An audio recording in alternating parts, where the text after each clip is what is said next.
Hello, my name is Jonathan Johnson, and this is my MIT Bank submission for my Capstone project.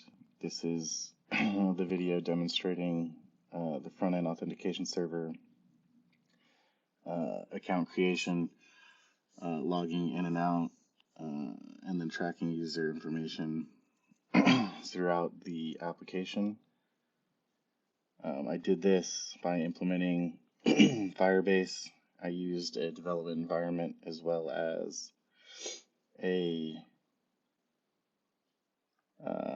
production environment. And the reason why I did this is that the API keys for the development project or environment could be put into the application in an env.local file, and then the hard-coded APIs could be then turned into components that can be called into the Firebase component as well as the context component that was created. This also allows anybody who clones this or uses this app to use their own authentication server. It makes it really easy to change these functions to call another front-end authentication server. I use the email and password login message or method to authenticate the users. And then for the production environment, I restricted the localhost IP to add a layer of security, but also, it's not necessary for the production version. It basically makes the keys for the dev environment useless, and it protects it from malicious attacks and anything like that if someone wanted to do that. So for the application, we have a login page that leverages Bootstrap. For its configuration, I used the racked rerouter DOM and moved away from the hash router so I can go back and forth between the sign in, the login, if I forgot my password, if I'm already a registered user. And again, the functionality is the same. So let's go ahead and create an account, and we'll say Tim at MIT.edu.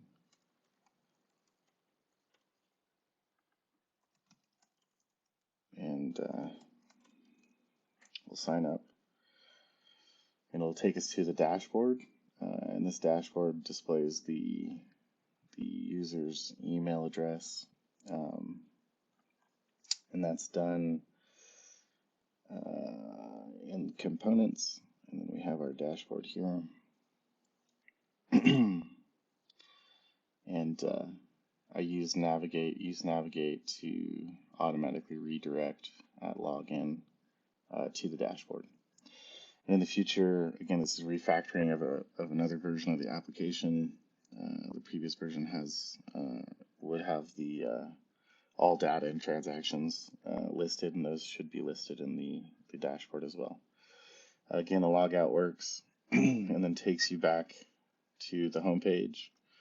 And then we can go back to the login, and then I will log back in as Tim at MIT.edu.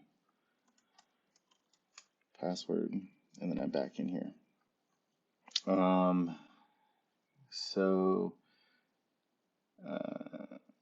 Functionality is confirming success.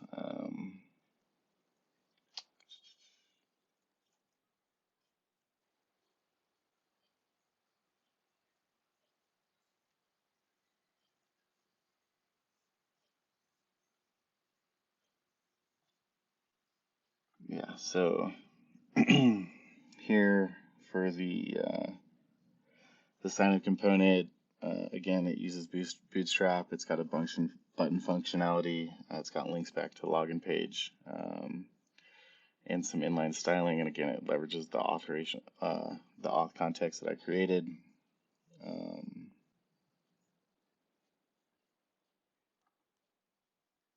So this is stored in the context subfolder, which is here again. Sorry, right here.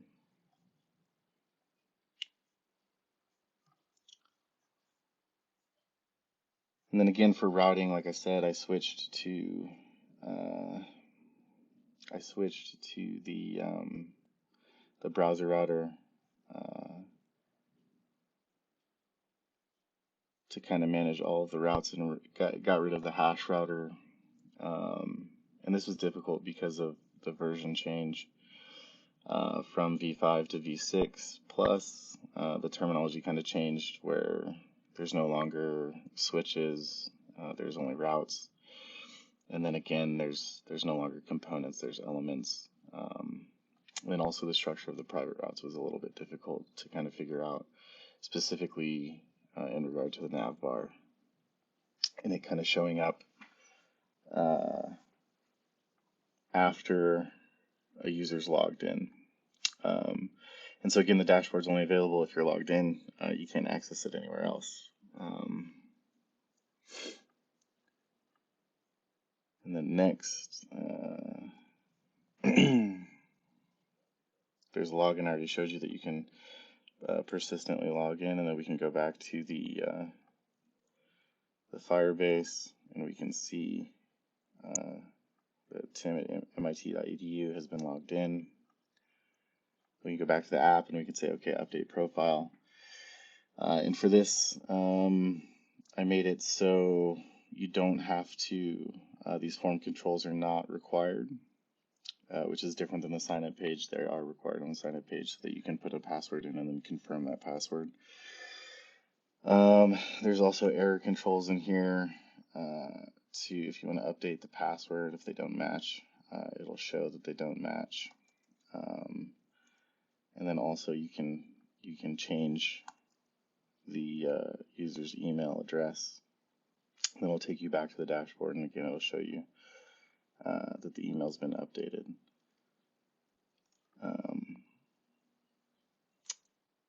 So again, one of the ways that I check this is that I used like a temp email at tempmail.org. And so this is important also for if you forgot your password. I basically coded in a reset password option with some errors. So there's alerts actually, so if you are successful in submitting your authenticated email address, it'll instruct you to check your email box for further instructions. And if it's not an account that exists, for example, let's say Jason at mit.edu, it'll say fail to reset password because, again, if we go to Firebase, we'll see that that person is not an authenticated user. So then if we go back to our inbox for our temporary mail, we can see that Firebase sent out an automated email address or email to reset our password. And this will take us to a third-party Firebase reset password page where we can change our password from password, which it was originally, to login 1, 2, 3, 4, and we'll save that. And so now the password should be reset. And then so we'll go to the login page, and then we'll type in our email, which is here, and we'll say login 1, 2, 3, 4.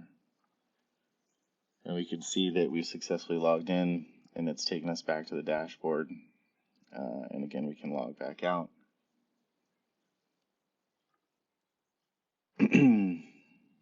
So the dashboard, leverages the card button alert hooks from Bootstrap, and use state and use auth hooks from React and Firebase, as well as the link hook from the router. It also has a logout button that executes, which handles the handle logout function that's been coded back into the app. Here. And so that function is up here. and it's an async function that handles logout. And then again, it automatically redirects back to the login page if it fails. And then it'll say failed to log out. There's an alert for that as well.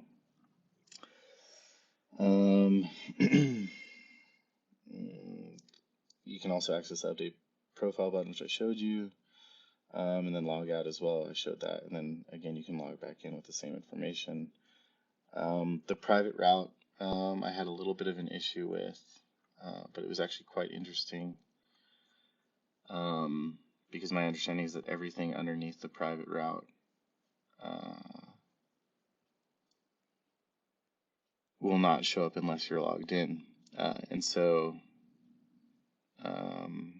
essentially, I think for the nav bar, and this is an issue that I had, I didn't have an issue with the dashboard showing up, but with the navigation bar, I think I need to put those above the private route, but still nested within the routes. And again, that was a little bit complicated because of the syntax changes from version 5 to version 6, which I was not familiar with.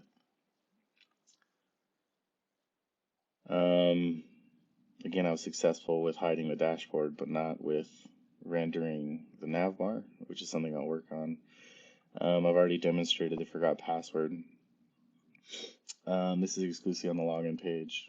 Again, I showed you using the temp mail that you can log out and log back in, as well as reset your password and receive an automated email from Firebase.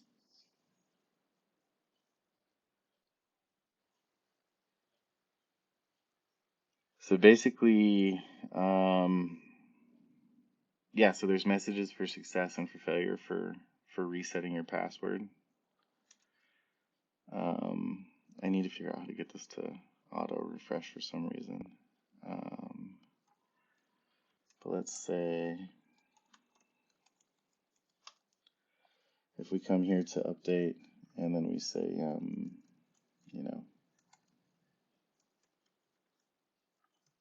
these don't match, and then we'll say match pass. Let's just say new password.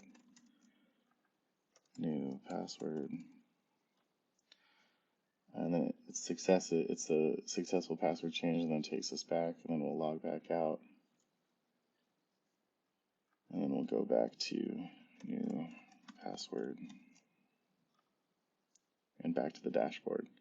So in my other videos, I post the functionality with the header and making deposits, making withdrawals, and then you can see all of the user's data and transactions.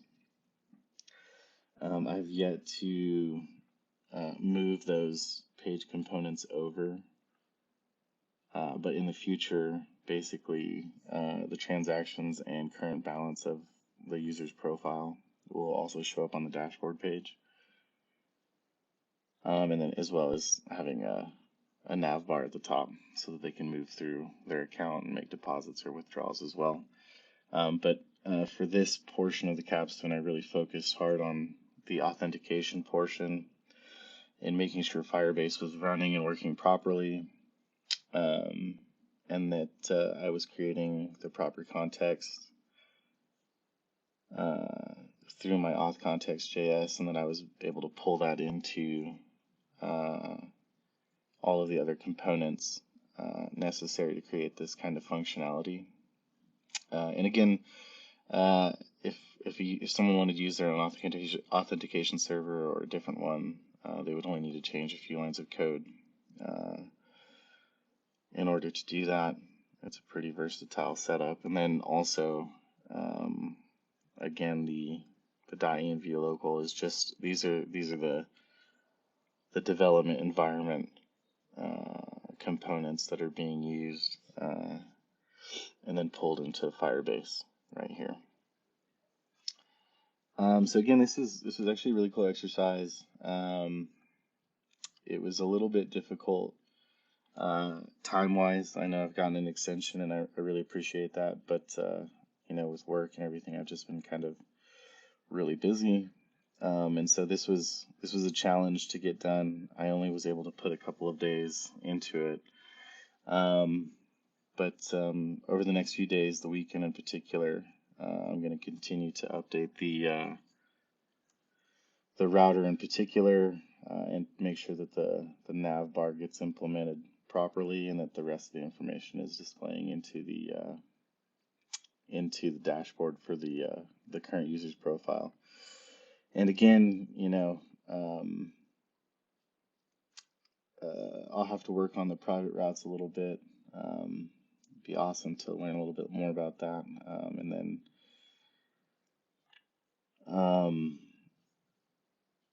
just to get a better understanding, and then also to connect this up to a backend database, MongoDB, to track transactions and user bank balances and that kind of stuff, which is in my previous video. You can see that it's, the server's connected. I used the MongoDB app on Mac OS X.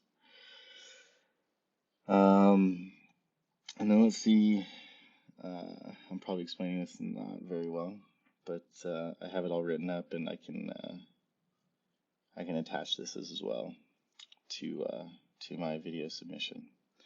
Anyways, again, this is the video focusing on the usability and functionality of the front-end authentication server, and then creating user profiles and the ability to change those profiles, email addresses, passwords, and then to track users from the Firebase development environment. And of course, if you have any questions, please let me know. And thank you again for the extension and for giving me the chance to get this done for you guys. I've learned a lot, and I'm looking forward to continuing to work on these projects, and hopefully this is sufficient enough to complete the course and move on with the certification. So thanks again. I appreciate it, and take care.